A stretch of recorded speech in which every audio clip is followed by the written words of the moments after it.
Good morning to this week's Monday Minutes.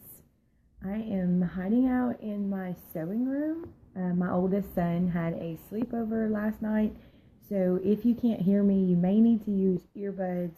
I definitely do not want to wake up the whole house at 6 o'clock in the morning because we're officially into summer. Yay! Um, so the first thing I'm going to tell you is my usual FDA compliance disclaimer, which is that I can't diagnose any illness, symptom, um, anything below what we call the wellness line, anything that implies that something was wrong. I cannot fix it, but I can tell you my journey and how I have used the oils in everyday life. And the point of Monday Minutes is an emotional uh, oil testimony, if you will, in the ways that it has helped me in my circumstances that actually have not changed, but in the ways that it's helped my approach to things. That was a unexpected side effect, and I felt like it was totally necessary to share with people what happens when you use the oils for yourself. I've heard, I could not even count how many moms say, "Oh, I want that for my kids. I use them for my kids." Um, because we want our children to be happy and healthy and everything that they can be to be their best person. But every single oil has an emotional, mental, spiritual benefit.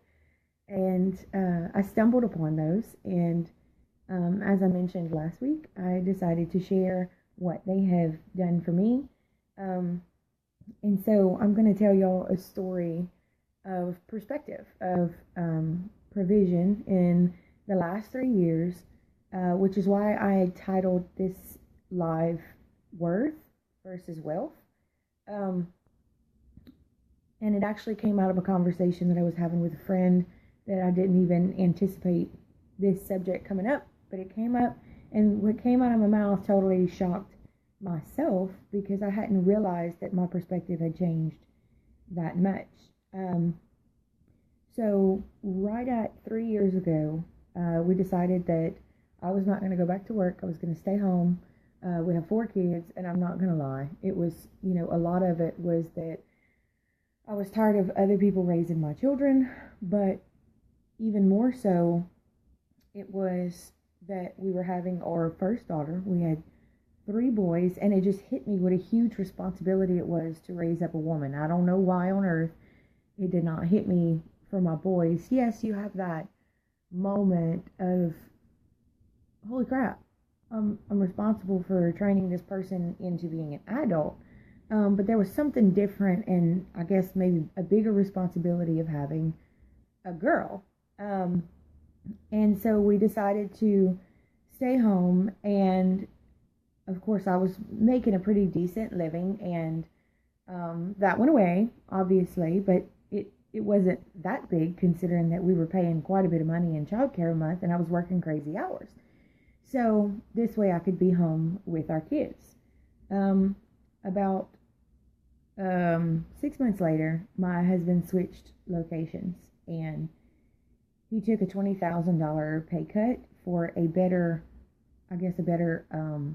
job for his resume. It looks better on your resume when you have certain positions, and in his career it was necessary, and we took it, and we're not aware of the drastic change in circumstances. Before, he always had overtime, and it was supposed to be at this site, and within 2 weeks of him getting there, boom, overtime is gone. So we started this struggle. We walked through so many unhappy moments. We didn't like each other. We didn't like ourselves. He felt like I was saying that he wasn't a good enough provider. I felt like I had absolutely no idea what to do with money because, well, we had never had this problem before. Oh my God. We have to feed our kids. It was right before Christmas time. All of our kids' birthdays fall within 4 months, and we were in this really, really low place. And we had already gotten ourselves in a low place. We stepped out of church. We got away from God. We did all kinds of stupid things that we were not supposed to do before this. And so we walked, it wasn't poverty, but it felt like poverty because you have all of these obligations when you make so much more money than you do now, and you still have to pay all of those bills. You have contracts and responsibilities, and so you feel like there's nothing left. Like, what did I do to deserve this? I can't even take care of my kids. What kind of mom am I? I'm not a good steward. And we were just emotionally in a terrible place, both of us. And so it took a long, long time to get where I am now, which is that I can look at those 3 years and realize that we were provided for the entire time, whether it was with a plan or with blessings from a family member, on top of things constantly going wrong. We've been under spiritual and emotional attack for probably 5 years now. And it took me a very long time to be in a position to where I could look at that and say, God was holding me. He was holding me the entire time. And that is not something that I would have seen, in the moment. It certainly doesn't feel like you're being provided for and carried and loved. And so that whole time that we were walking through that, it was in survival mode. It was absolutely, I can't tell you how many times I prayed, God, I'm so tired. I'm battle weary. It just feels like I don't do anything right. Can you please tell me exactly what to do? Because I'm trying to take hints and it's not working. And once you get that far from God, it's really, really hard to get back because it's a state of your heart. And when you've programmed yourself to be in unbelief and to be reliant on yourself and to fix everything your way and to just be in that prideful place, surrender is very, very rough. And that was a walk by itself, especially whenever you've let so many things get in the way of your marriage and your parenting relationship with your children. I ended up being reactive, not being the parent that I wanted to be, definitely not being the wife that I wanted to be. And then we can fast forward to March of this year, that I, got my oil kit, and I had just really, really struggled before with getting in my own way, very much getting in my own way and trying to do things and constantly, sorry y'all, my arms are getting tired and I'm in a bad position. Getting in my own way and letting my thoughts get in my own way instead of, I guess, banishing all that negativity. I still allowed it into my life, which created static. I'm very much struggle to stay on task, let myself be overwhelmed with so many things. And I say let because it absolutely is a choice. And I realize that now. Before it was poor me. And now I realize, like, okay, well, I need to obviously stick to the list, because if I jump from place to place all over the house, I'm not going to get anything done. And whenever I started using Stress Away, actually I have all my emotional oils here, and as you can see, I actually put the roller tops on them. That's how much I use them. I ordered the separate set of roller balls, and I put them on all of my emotional oils and my frankincense. That's how much they've helped me to survive. So Stress Away is exactly what it sounds like. It helps you to, feel like you're on vacation, basically. Stress Away is my jam. It really just helped me to woosah, to take a minute and realize that what my kids are doing might be annoying, but it's also pretty dang cute, and I don't want to suppress their feelings of creativity. Whereas before I would have been like, would you get out of my kitchen? I'm really bad for that. Because I always feel like I have to be doing something or else I'm not successful at my homemaking job, I guess would be a good way to look at it. And so it started with Stress Away, and then we started with all kinds of spiritual ministry here recently, which I find to be hilarious because I'm not a regular churchgoer, and God's like, that's okay, Becky, here you go. Here are all these people to minister to who need to know what you have to say. All right, so it brings on a whole new set of stresses on top of my usual things. And I have found that whenever God puts you on a certain path in your life, it is almost always because later you're going to need that wisdom to share with someone else. And you always think of yourself as, in your old age, passing on your wisdom to your kids because they're your job, and you're right, they are. But there are so many people walking the same walk that you are walking right now that need to know what you have to give. They need to know what you learned from your experiences, and basically just how you do it. I've been asked, I don't know how many times, Becky, I don't know how you do everything that you do. And my response has always been, because I have to. And yes, you can trim the fat. You can say, no, I really just can't do this. And for people who are used to doing everything themselves or thinking that you're doing it yourself, you feel really guilty doing that. And honestly, it's not your job to do everything in this world. If you take a moment every day and do one thing that makes you happy, it does not have to be any outrageous thing. I am the queen of over planning things. If you want to get up 30 minutes before the kids and get in your Bible, draw, journal, go for a walk. If you can't go for a walk, do yoga. They have Yoga with Adrienne on YouTube is my favorite. I don't do it as much as I should, but when I do it, it makes me feel happy. It makes me feel like I accomplished something. If you accomplish one thing for yourself every day, your mindset will change. How do I know this? Because I had to try it. I had to do it. We have all these vices that we take up because they make us happy.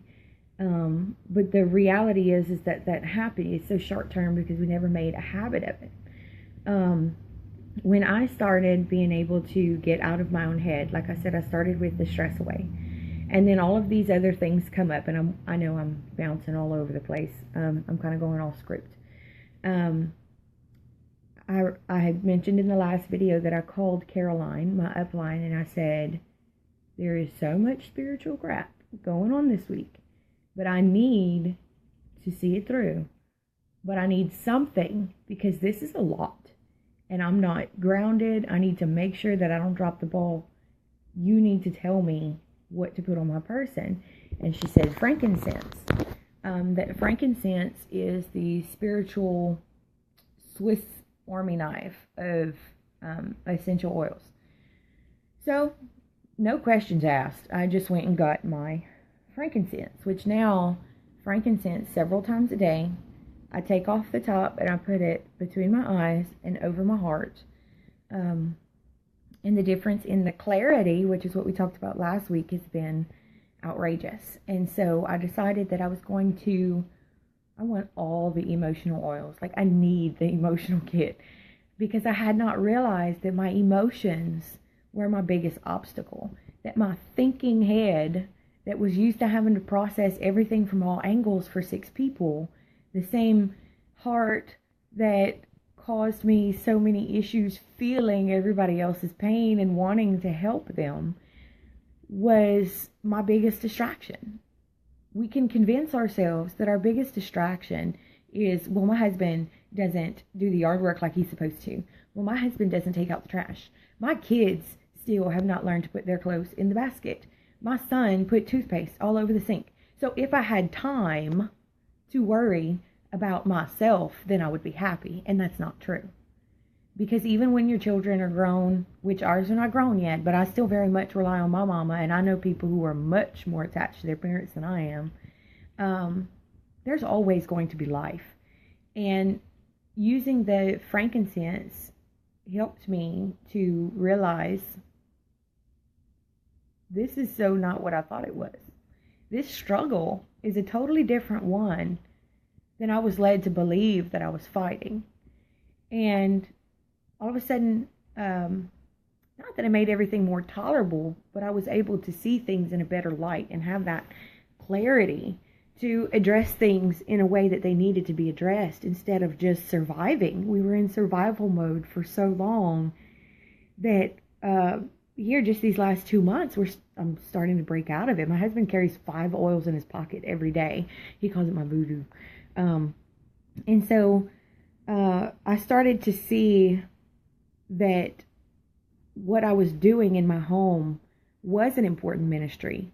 It wasn't just getting through every single day until I could go on with life once they were big enough, once they're all potty trained, which they are, once they're all self-sufficient, then we can do all of these things. And I began to see the blessings in every single day and the blessings in all of their personalities. So I got Awaken, which if you're going to buy an oil, this one is mega cheap. It's less than $30. Awaken allows the parts of your brain to see your potential, if that makes any sense. It's not like you put it on and you say, oh, this is how Bill Gates became a, trillionaire or whatever he is. This, I believe, is where the most perspective came in. When I started using Awaken, the world, we'll just say my not rose-colored glasses, but the tones that I saw the world through, bitterness, resentment, regrets, guilt, unforgiveness, pride began to shift. And I did not even realize that I was seeing the world through those. I did not realize that my perspective was not where it should have been for someone who was, look guys, I was saved when I was 13 years old. I've always had spiritual gifts. I've always had the gift of discernment. I've always had empathy, and I've always had a really, really big heart. But I was jaded, and I did not realize it. And I did not realize the blessings that I was cutting myself off of with that mindset and those filters that I was allowing to blur my vision, we should say, in how I see everything. It stopped being, I'm not even gonna lie, it stopped being, my 5-year-old is such a jerk because he really just doesn't get it. And you would think after 3 years of being on him, because he was an angel until he was 2, and then he never grew out of terrible 2s. And I'm lying, he did recently. And I firmly believe that it was a reaction of him to what I was putting out. I believe I mentioned in my last video that the best advice I had ever been given was that whenever you see a rebellion in your children, it is almost always a reflection of the rebellion in the parents. Ouch, right? And we only have one, he's not a problem child, one child who absolutely just loves life to the fullest, and no cares are given in how it affects anybody else. And so I began to see that he was not only, rebellious and not listening. Jonah has a huge thirst for knowledge, and his curiosity is outrageous in that the boy is 5 years old and completely understands the universe and the planets and how all of those things work, because he is relentless whenever his mind is interested in something.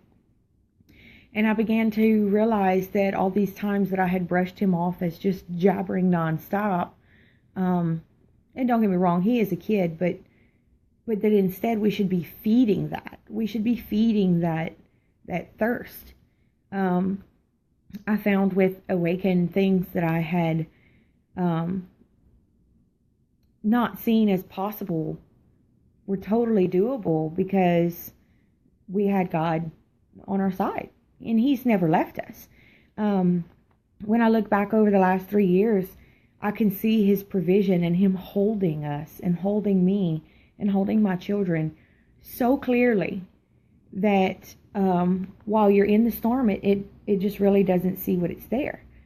And so I started using, this one is the one that blew my mind the most. And I didn't, my Valor is in my bedroom, and I'm not going in there because my kids crawled in my bed last night. I started using Abundance this past week. Can you see it? I know it's backwards. I started using Abundance, and it dropped in my head just during a conversation. I struggle a lot with feeling like I'm not worth it. My house isn't nice enough. We have so much work to do. We have so many unfinished projects.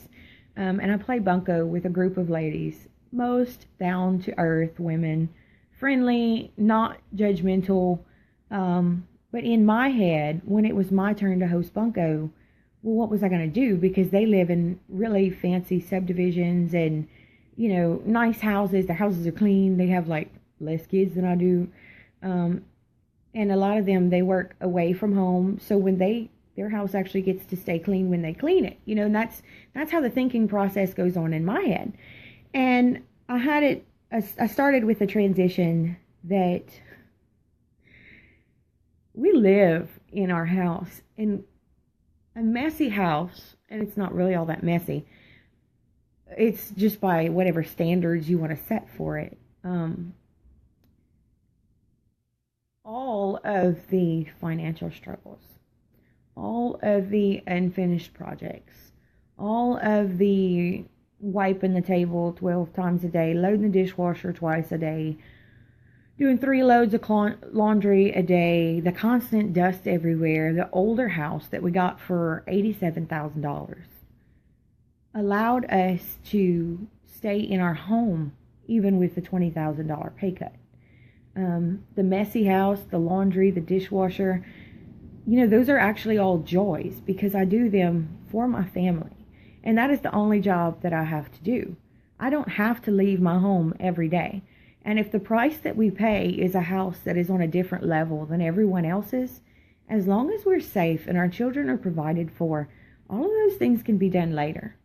And I did not understand in the Bible, I used to understand, whenever they say to have joy in all things. And if you have Christ in your heart, then you will have joy. I've known Christ since I was 13 years old, and I knew of him before that. Why didn't I have any joy? And so, I don't know, I guess probably 4 days before my bunco, it hit me that the joy is that our lower standard of living and our lower standards throughout the day allow me to have joy because I'm not stressing over everything being organized. I have what I would love to do, and I have a list in my mind of what is acceptable. And the acceptable list has allowed me to have joy with my children every day. And the lower standard of living, of not stressing about finishing projects and all those things, I can have joy in my home because I see its potential. But I can have joy in my home because it is still my home, even after losing my, $3,000 a month income and my husband's $20,000 a year pay cut. We were still able to keep our home, and we were still able to pay our other bills because we gave ourselves that bumper room by buying a lower cost house. And I mean, don't get me wrong, I'm in a good neighborhood, but my house needs a lot of work. But because we made that decision almost 7 years ago, we gave ourselves the room for a problem that we would have later on that we did not even see coming.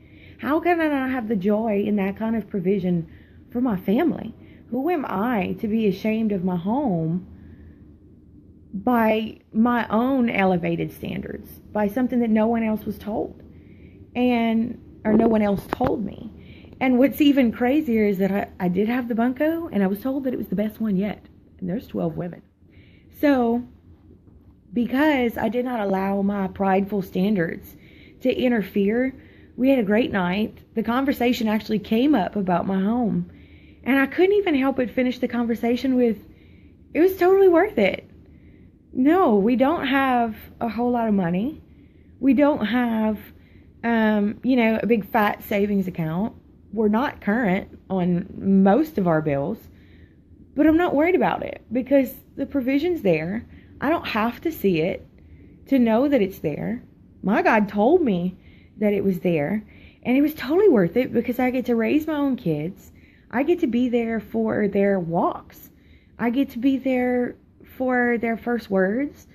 They're on my schedule. We have nap time at the same time every day. They know that they can count on me, and I don't have to put my faith in anyone else's morals or anything, which we've had some really good babysitters, but I get to raise my own kids. So how is that not worth it? If you had the choice to let random people raise your kids for you because you're working 60 hours a week, I made the choice, even knowing that we would struggle, to do so, and did not even realize what a blessing it was later. I get to give to my kids versus give to my kids. I get to randomly have conversations with them that lead to stories from whenever, I was a kid. I get to tell them about all their different relatives that maybe passed away before they met. I'm not too tired to have these conversations with them. My son Jonah learned how to fold socks the other day and thought it was the greatest thing ever. And he folded, probably 24 pairs of socks the right way because he was that excited to do it. And that wouldn't have happened if I wasn't it wouldn't have happened if I was working full time and I was so tired. I never was good at prioritizing. Family over everything else. I have a really, really bad habit of seeing everything that needs to be done and thinking that I'll sit down with the kids when I'm done. And I just had that shift of, I can give Jonah something worth knowing. And he thoroughly enjoyed it, and I got to share that with him. And so I stopped judging myself by what I can give them in the form of trendy things like fidget spinners and expensive tennis shoes. And yeah, they have to wear hand-me-downs, but they get to stay in their home. They get to randomly decide to go pop in and visit grandparents. If, they get to come to the grocery store with me. They get to do all of these things that they didn't get to do whenever I was working. So yes, I have absolutely been able to shift my mindset to what I can truly give my children, and experiences and words. And so I've found that I have been able to find joy in all things. And I'm still continued to get my daily bread. I have taken to, whenever I think about it, I just open up my Bible app and I start reading. And I have found that the better I get in a place, when you're under spiritual attack, Satan absolutely will bring back things from your childhood and maybe damaged relationships and even your current relationships to take you from that place, to take you back from God, because he had you, and he wants to keep you.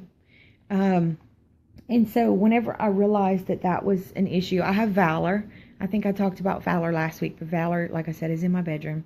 And I had ordered Sarah because I find that, and Sarah's not very expensive either. I don't recall exactly how much, but it's really not. Sarah is for people who have dealt with, we're going to call it in the storm. Whenever you are going through things that you just need to work through, when you put up blocks, you actually stop yourself from handling a situation and letting it go. And I'm the queen of blocks, that I would put up all of these, nope, just not dealing with it, not my problem, walking away. And I just found that those same things that I had pushed away later kept coming back. And so random times throughout the day, whenever I feel like I need it, sometimes before I go to sleep, to let my subconscious deal with my stuff because I don't necessarily want to, then I put on Sarah. And I have found that my overall peace has come out, and I'm still working on that one. I'm still working on walking through all of those things and maybe using it, I don't know how to say it other than to my advantage, I learned a long time ago that if you look at each situation as what you gained from it and what it did to make you a better person, what you learned from it, it makes it a lot easier to accept as a part of your past. And so the last thing I'm going to say for today's Monday Minutes is that one thing that has popped out at me as I do my daily bread and read my Bible in the mornings or throughout the day is that confusion is totally normal. When you're struggling in a place that it's so hard to see any kind of light and it's so hard to see any kind of good that could possibly come out of your situation and you just don't understand. I've had times that I've read my Bible and I didn't understand. One thing that I've gathered that I had, I guess, forgotten is that even the people who walked and talked with Jesus daily were confused. He spoke in circles because there were things that we were just not meant to understand. And in the moment, you will not understand. It will be later when you are reflecting, and hindsight is 20/20, that you completely understand. The people who walked and talked with Jesus constantly asked him, "But what do you mean? What do you mean?" And he made it clear that they were not meant to understand. So don't tear yourself down because you just can't figure it out. Don't tear yourself down because this is not where you're supposed to be at this point in life. There's a plan that is greater than ours, greater than we could ever imagine. But by greater than ours, I mean bigger than us. The plan is so much bigger that you may not understand now, and you may be in survival mode. But when you can take a step back from your emotions and the way that we program ourselves to handle things, your ease will come.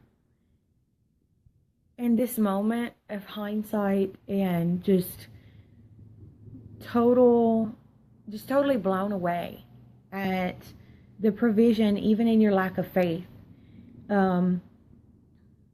It's the greatest gift that you could have been given, to know that your family has been provided for and carried through that, and that where you can't go, he picks up for you. And just know that struggling does not make you a bad person. Struggling and not being able to give to your kids does not make you a bad person. It doesn't make you a bad parent. Not understanding why your spouse does certain things does not make you a bad wife. Their shortcomings, your spouse's shortcomings, once again, not your fault.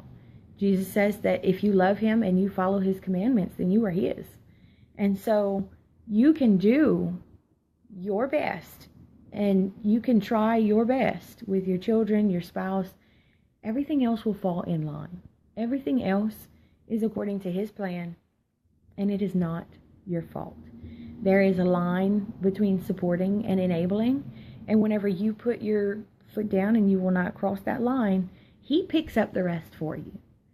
So if you need anyone to talk to, if you wanted to know some more information about the oils that I've been using that have just totally changed my perspective in my walk, message me.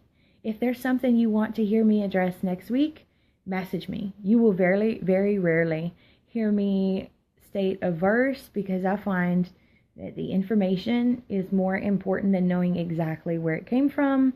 In this age of Google, I read very quickly, and if there's a verse that I can't remember where it was, especially the Bible app, I find in a book, I could just flip it open and go there. I just look it up. So I'm not a preacher. I'm just a woman who forgets that she's 29, who just has been through a lot, and God put it on my heart to share these things with you. Message me. Message me if there's anything that you need. If you want to start using the oils to help with your emotions and your spiritual self and your mental self, and you want your old self back, message me.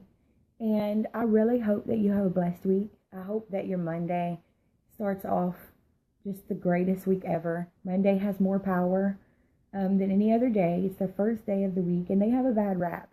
If you choose to start your Monday off just fantastically, then I'm happy for you, and I hope that you have a blessed week. And I hope to hear from each and every one of you, and you are welcome to comment where you are and what you think of this video. I love input. I love you guys, and I will see you next Monday.